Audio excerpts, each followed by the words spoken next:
Halo my friend, Assalamualaikum warahmatullahi wabarakatuh. Saya Ricky untuk cerita Ricky. Ya, di segmen Itik Informasi TKI.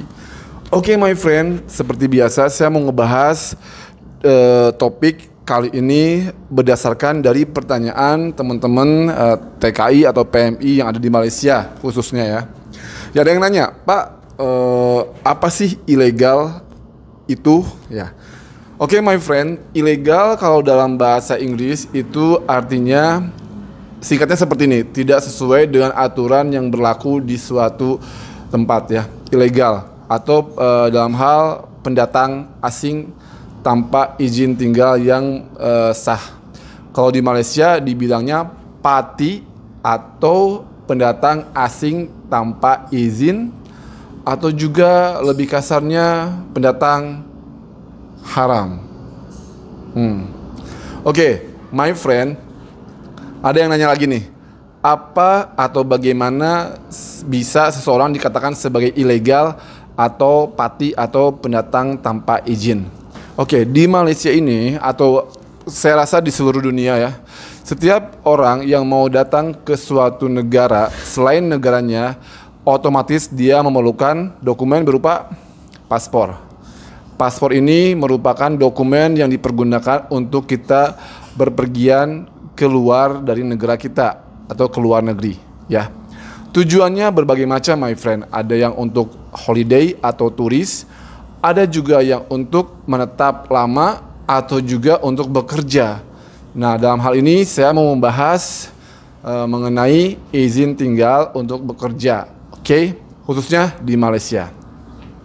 Di Malaysia ini kalau kamu mau tinggal untuk bekerja, itu kamu wajib memiliki permit atau izin untuk bekerja. Di mana permit itu bisa kamu lihat atau bisa kamu dapat.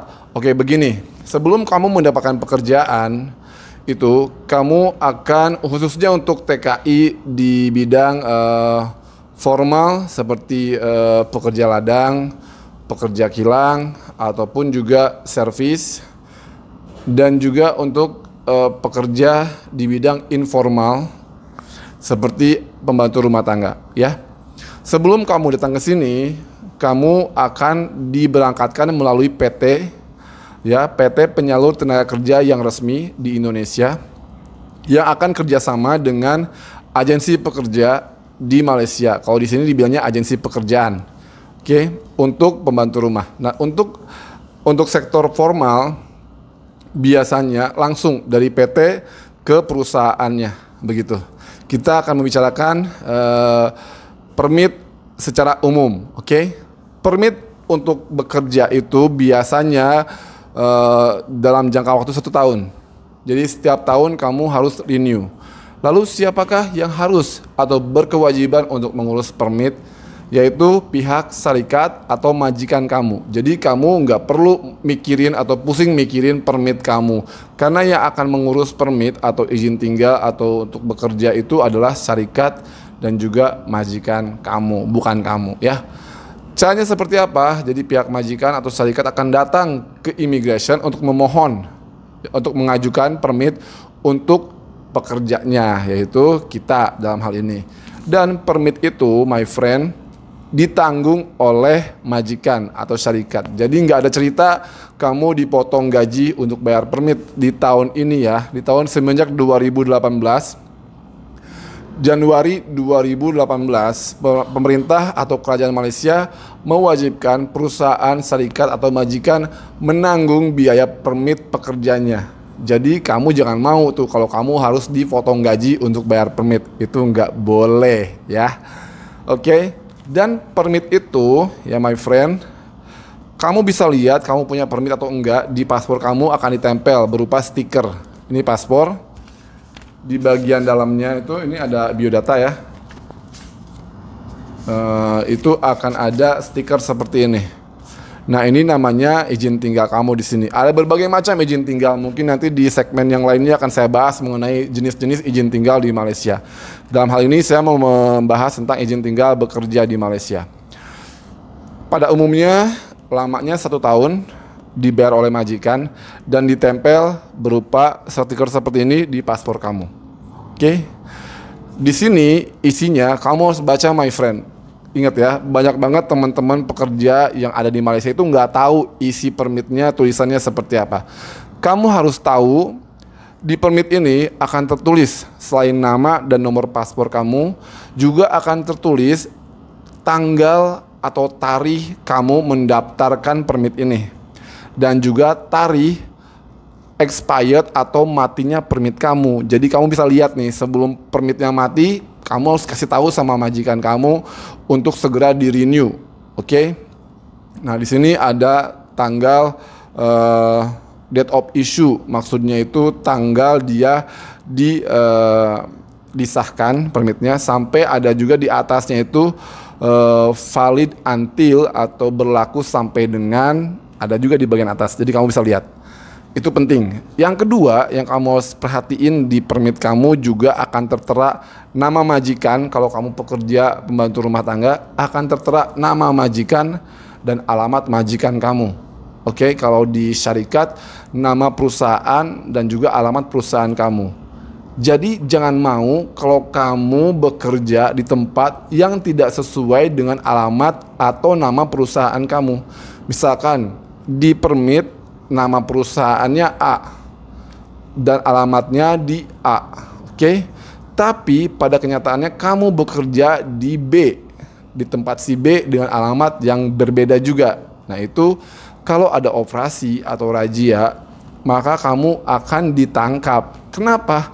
Karena menyalahi peraturan immigration, yaitu bekerja di tempat atau di alamat yang berbeda dari permit kamu. Oke? Jadi kamu harus perhatiin juga. Ada beberapa isu yang bertanya sama saya, Pak, saya pernah ditangkap padahal saya punya permit. Kenapa? Nah, itu my friend, kemungkinan besar kamu ditangkap saat razia polis dikarenakan polisi melihat atau immigration melihat tempat kerja kamu atau nama majikan kamu berbeda dengan tempat pada kenyataannya kamu bekerja. Itu pun bisa dikatakan ilegal, ya. Jadi bukan cuma orang yang nggak punya permit yang ditangkap, tapi orang yang menyalahi aturan tempat bekerja dan nama majikan berbeda pun akan ditangkap. Oke. Yang berikutnya, informasi yang harus kamu tahu tentang permit, ya. Termasuk untuk pembantu rumah. Oke, kamu harus tahu hak kamu. Kenapa? Kamu harus make sure nama majikan kamu adalah yang tertera di permit dan tempat kamu bekerja adalah yang tertera di permit juga.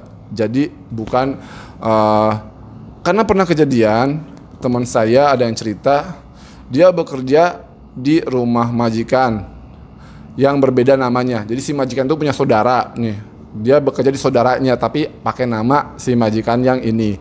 Itu pun sebetulnya nggak boleh my friend, ya, tidak boleh. Tapi kalau misalkan ya nggak boleh, pokoknya deh nggak ada tapinya. Ya, tidak boleh. Jadi kamu harus tahu permit itu apa, dibayar oleh siapa, oke? Dan lamanya berapa lama, jenisnya pun berbeda-beda. Karena permit untuk pembantu rumah harganya akan berbeda dengan permit untuk pekerja kilang ataupun ladang. Nggak sama my friend. Dan harga permit itu kamu pun bisa lihat di sini.